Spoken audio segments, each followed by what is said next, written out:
Obviously मोटापे में एक मेन एलिमेंट तो जेनेटिक्स का है कि जिन फैमिलीज़ में ओबेसिटी रन करती है उनमें ओबेसिटी की शरह ज़्यादा होती है बाकी फैमिलीज़ के निस्बत। और जो बाकी कॉजेज़ हैं उनमें नंबर वन पे ये है कि हमारा जो एक्सरसाइज और जो काम करने का तरीक़ाकार है वो चेंज हो चुका है। अब जिस तरह मैं अभी आपके ऑफिस आया हूँ तो घर से गाड़ी में बैठा हूँ, ऑफिस के सामने उतरा हूँ, लिफ्ट से ऊपर आया हूँ, तो इसमें तो टोटल 8-10 स्टेप्स ही बस यानी समझे कि मैंने लिए। ठीक है, तो लाइफस्टाइल मॉडिफिकेशन जो है वो फर्स्ट थिंग है मोटापे से बचाव के लिए। और डाइट का एलिमेंट है, लेकिन डाइट पहले ये कहा जाता था कि रिच पीपल जो हैं उनमें ओबेसिटी ज़्यादा है, लेकिन अब तो देखा जाए तो जो लो इकॉनमी के लोग और मिडल जो लोग हैं उनमें भी अब ओबेसिटी है। डॉक्टर साहब ये जो अब एक इमरजेंसी की सिचुएशन बन गई है या इकोनॉमी के ऊपर इतना ज़्यादा इफेक्ट करना शुरू कर दिया, इसको मैं चाहूँगी थोड़ा सा ज़रा एक्सप्लेन करें। कितना खर्चा आ जाता है अगर एक शख्स मोटा है, ओबीस है, तो उसके क्या क्या खर्चे हो सकते हैं अपनी वेट को कम करने के लिए, या और क्या इम्प्लीकेशंस हो सकती हैं? ओबेसिटी डायरेक्टली तो यानी इकॉनमी पे कोई उस तरह से असर नहीं डालता, लेकिन इसके इनडायरेक्ट इम्पैक्ट्स बहुत ज़्यादा हैं। ठीक है, इनडायरेक्ट इम्पैक्ट्स में ये है कि अब यानी यूएस की फिगर जो है, कोई मिल्कन स्टडी उनकी पब्लिश्ड है जिसमें उसमें 1.4 ट्रिलियन उनके एनुअल कॉस्ट आता है ओबेसिटी अडल्ट में यूएसडी। और जो चाइल्डहुड ओबेसिटी है उस पे भी 14.5 बिलियन डॉलर्स आते हैं उनका एनुअल, जो उस पे उनका इकॉनमी को लॉस होता है।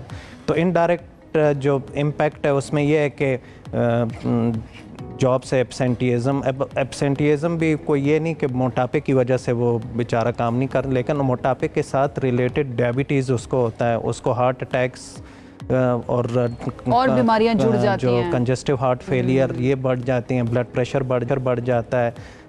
बहुत से लोगों को स्लीप एपनिया होता है। स्लीप एपनिया ये होता है कि वो बैठे बैठे उनको गुनूदगी होती है, और इससे इसी तरह यानी लिवर पे चर्बी होना, गुर्दे फेल होना, आर्थराइटिस होना, ये सब लाइफस्टाइल मॉडिफिकेशन की तो बात करते हैं, लेकिन in countries like Pakistan it's not that easy. मैं कुछ जस्टिफाई नहीं कर रहा किसी भी ऐसे शख्स को जो एक्सरसाइज नहीं करता कि नहीं तुम ठीक कर रहे हो चूँकि तुम बहुत मसरूफ़ हो, लेकिन लोगों बेचारों की इंगेजमेंट्स हैं, एक जगह काम करना है, शाम को दूसरी नौकरी करनी है, कोई ट्यूशन पढ़ानी है, टीचिंग करनी है, फिर इसी तरह सुबह चूँकि जाना है, और खाना क्वालिटी नहीं खाना, फ्रूट्स खा नहीं सकते, अफोर्ड बहुत सारे लोग नहीं कर सकते पाकिस्तान, इंडिया पूरी रीजन का मसला है क्योंकि इकोनॉमी इस तरह की है। तो फिर इसमें क्या हम अपनी डाइट कंट्रोल करके, अपना स्लीप पैटर्न बदल के भी वो डैमेज कंट्रोल कर सकते हैं जो समहाउ हमें एक्सरसाइज ना करने से हो रहा है? आपने एक तो बहुत अच्छी बात की कि जो हमारे हेल्दी डाइट्स हैं वो महंगे हैं, और जो कार्ब्स रिच डाइट हैं वो बहुत सस्ती मिल जाती हैं। आपको फास्ट फूड किसी भी किस्म की बहुत सस्ती मिल जाती हैं। उसी के कंपैरिजन में अगर आप कोई हेल्दी डाइट खाना चाहें तो वो आपके लिए मुश्किल हो जाता है। इसी तरह स्लीप का बिल्कुल इसमें है एलिमेंट, लेकिन स्लीप का एलिमेंट स्ट्रेस से रिलेटेड है। जितना मेंटल स्ट्रेस बढ़ेगा उतना स्लीप आपकी बेहतर नहीं होगी। जितना मेंटल स्ट्रेस बढ़ेगा पेशेंट को डिप्रेशन और बाकी साइकेट्रिक इलनेसेस, अगरचे वो माइनर लेवल की, ओबेसिटी को तो नहीं करता ज़्यादा स्लीप पैटर्न्स का डिस्टर्ब होना। ओबेसिटी से स्लीप पैटर्न, ओबेसिटी के साथ अगर स्लीप एपनिया हो, एक टर्म हम यूज़ करते हैं ऑब्स्ट्रक्टिव स्लीप एपनिया, रात को वो खराटे मारते हैं, बार बार टॉस अराउंड करते हैं, और वो उनका मसला ये होता है कि उनकी सांस ऑक्सीजनेशन पूरी नहीं हो रही होती जब एयरवे का फैट बहुत ज़्यादा हो, तो उन लोगों में फिर स्लीप जो है वो प्रॉपर नहीं होती। जब उनसे सुबह पूछते हैं कि वो जब उठें तो उनको हैंगओवर हो रहा होता है, वो फ्रेश नहीं फील कर रहे होते, तो वो एक इसके साथ इनडायरेक्ट एसोसिएशन है स्लीप की। अदरवाइज ओबेसिटी इटसेल्फ नहीं करता। अच्छा डॉक्टर साहब, मुझे ऐसा लगता है कि आप पूरे दिन के अंदर 24 घंटे के अंदर से कोई आधा घंटा तो अपने लिए निकाल ही सकते हैं। जरूरी नहीं है कि आप जिम जाएं, आप वॉक कर सकते हैं अपने घर के अंदर, थोड़ी बहुत आप एक्सरसाइज। तो मुझे लगता है कि ये कोई रीजन नहीं हो सकती कि आप थक गए हैं तो इस वजह से आप एक्सरसाइज नहीं करें। बिल्कुल, अगर आपने देखा होगा कि जब हम एक्सरसाइज या वॉक छोड़ते हैं हफ्ता 10 दिन में, पहला दिन जो होता है वो मुश्किल होता है, लेकिन उस पहले दिन के बाद जब हम वॉक करना शुरू करते हैं तो मुश्किल नहीं होता, और जिस दिन ना करें तो उस दिन ज़्यादा सुस्ती होती है। जिस दिन आप कर रहे होते हैं, रूटीन में चल रहे होते हैं, तो आप उसी तरह एक्टिव होते हैं।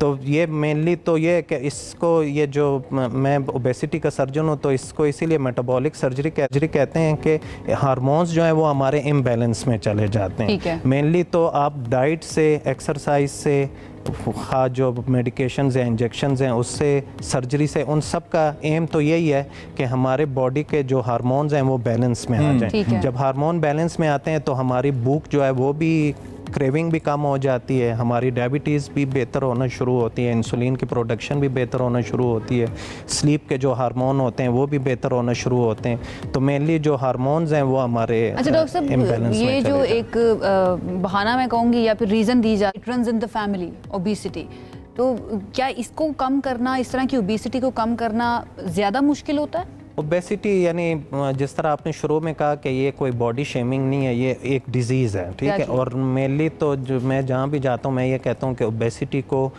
जिस तरह हम कैंसर्स को ट्रीट करते हैं इसी तरह ओबेसिटी को ट्रीट करें कि किस ओबीस बंदे को कौन सी ट्रीटमेंट चाहिए, किसको डाइट चाहिए, किसको एक्सरसाइज चाहिए, किसको मेडिसिन चाहिए, किसको सर्जरी चाहिए। ठीक है। तो ओबेसिटी जो है वो फैमिलीज़ में बिल्कुल रन करती है, जेनेटिक्स का इसका रोल है, लेकिन कुछ मॉडिफाइबल फैक्टर्स हैं। मॉडिफाइबल फैक्टर्स में डाइट है, एक्सरसाइज है, ये मेनली है। सेडेंट्री लाइफस्टाइल को छोड़ना होता है, तो ये आपके मॉडिफाइबल फैक्टर हैं। अच्छा, एक बड़ा अहम मसला है ख़ास तौर पे जो थोड़ा सा जिनकी एज बढ़ जाती है, ख़वातीनों हज़रात, ये ख़वातीनों इन पर्टिकुलर, कि डायबिटीज़ हो गई, वेट बढ़ गया तो ओबियसली एक्सरसाइज पॉसिबल नहीं रहती, और बहुत से लोगों में उसकी वजह से जोड़ों का दर्द होता है। वो वेट कम करना चाहते हैं लेकिन वो कहते हैं कि जब मूव नहीं कर सकते, हमारे जोड़ों में दर्द होता है, सीढ़ियाँ तक भी नहीं चढ़। उसके लिए फिर कोई खास पैटर्न आप लोग बताते हैं? क्योंकि वो गिव अप कर देंगे तो और मोटे हो जाएंगे, और खुदा ना खास्ता वो तो फिर मसला ही ख़राब हो जाएगा। तो क्या पैटर्न है मोटे लोगों के लिए जिनके जोड़ों में तकलीफ हो, एक्सरसाइज ना कर पाएँ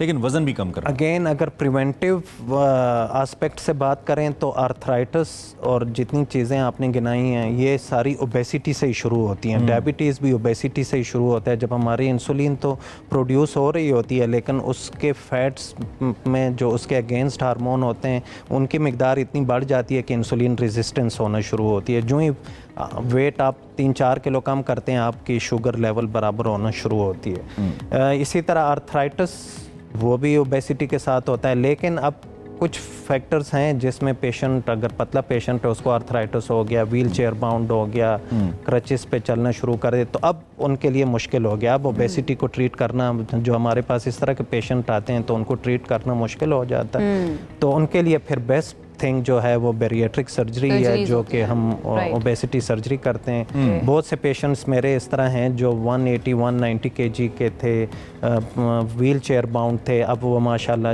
चलते फिरते हैं। आल दो के जो आर्थराइटिस का प्रोसेस पहले हो चुका होता है उसको तो रिवर्स नहीं किया जा सकता, लेकिन कम से कम वो प्रोग्रेस नहीं करता। ठीक है, there is a solution and the solution is called bariatric surgery, जो कि आप कर सकते हैं। इस पे हमने चूंकि इन डिटेल एक सेशन शोएब के साथ किया हुआ है। डॉक्टर साहब थैंक यू वेरी मच, आपने तशरीफ लाए, साहब मामले पे आपने बात की। ओबियसली लाइफस्टाइल, खाना पीना, अपना ख्याल रखना, वैल्यू योरसेल्फ। और मैं